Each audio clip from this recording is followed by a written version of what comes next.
சரியா ஒரு 30 வருஷத்துக்கு முன்னால.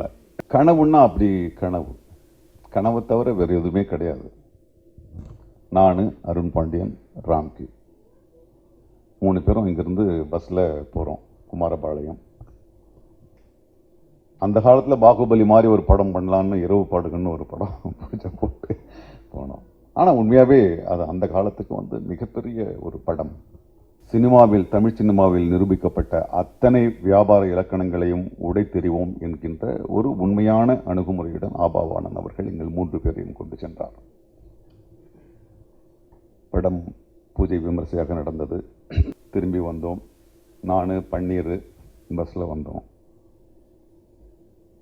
விழுப்புரம் தாண்டும்போது பெரிய ஆக்சிடென்ட். தழும்பு இன்னும் இருக்குது.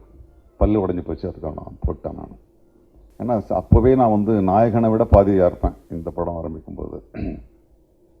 ஸோ திரும்பி நான் சொன்ன படம் அந்த விபத்து இது அது எல்லாம் இருக்கும்போது திரும்பியும் நான் இல்லை நான் திரும்பியும் ஹோட்டலுக்கே வேலைக்கு போகிறேன் அப்படின்னோம்னா அருண் பாண்டியன் தான், பாய் அதெல்லாம் போவதுரா, என்ன இன்னைக்கு இந்த பஸ் ஆக்சிடெண்ட்டில் எல்லாம் முடிஞ்சுன்னு நினச்சியா, வெயிட்டு விடணு பாய், நான் வெயிட் பண்ணி என் கூட இரு, நான் உன்னை பார்த்துக்கிறேன். அவன் கொடுத்த நம்பிக்கை நான் வேறு வேலை தேடாமல் திரும்பவும் சினிமாவில் என்னை தக்க வைத்துக் கொண்டேன். ஒரு 30 மணி நேரம் பேசலாம் எங்களோட நடந்த விஷயம். அருண் பாண்டியன் கடுமையான உழைப்பாளி. எங்கள் குரூப்பே கடுமையான உழைப்பாளிகள் தான். நான், ராம்கி எல்லாருமே கடுமையான உழைப்பாளிகள். ஆனால் அருண் பாண்டியன் இஸ் கடுமையான உழைப்பாளி with style. That's what makes him difference. ஏன்னா அவனுக்கு பன்முகங்கள் உண்டு. எனக்கு சினிமாவை பற்றி தெரியாது. அவன் பொலிட்டிஷியனாக இருக்கார். ஒரு பெரிய தமிழில் சில பேர் வாங்க பயப்படுற படங்களை வாங்கி உலகம் பூரா விநியோகம் பண்ணுறாரு. அதில் வெற்றி காண்றாரு. Hats off to you. So அவ்வளோ எக்ஸ்பீரியன்ஸில் அவன் ஒரு படம் ப்ரொடியூஸ் பண்ணுவான். எனக்கு உண்மையாக கவிதா,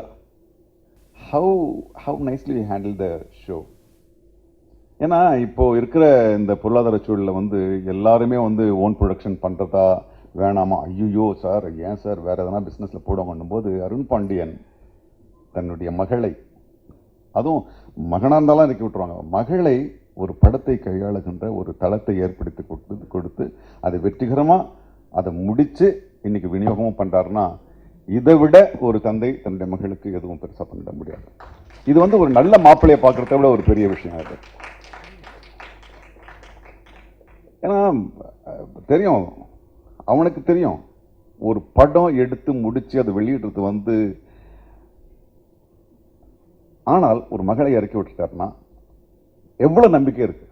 கமல் சாரை சொல்லுவாங்க அவர் எடுத்ததெல்லாம் சினிமாலேயே விட்டார்னு. ஆனால் அதை விட ஒரு பெரிய நம்பிக்கையாலாம் நான் அருண் பாண்டியனை பார்க்குறேன். Thank you for giving us hope. இப்போ நீ இந்த படத்தை பார்க்கும்போது எனக்கு உடனே இப்போது நான் ஒரு படம் ப்ரொடியூஸ் பண்ணும்போது தோணுது, ஆனால் கமிலா கதவை சாத்திடுவாங்க, அதனால் நான் பண்ண போகிறதில்லை. நிறைய விஷயம் அப்படியே அலமோதுது. நான் என்ன பேசிட்டு வச்சேனோ அது தகர்ந்து போய் இப்போ நிறைய விஷயங்கள் வருது.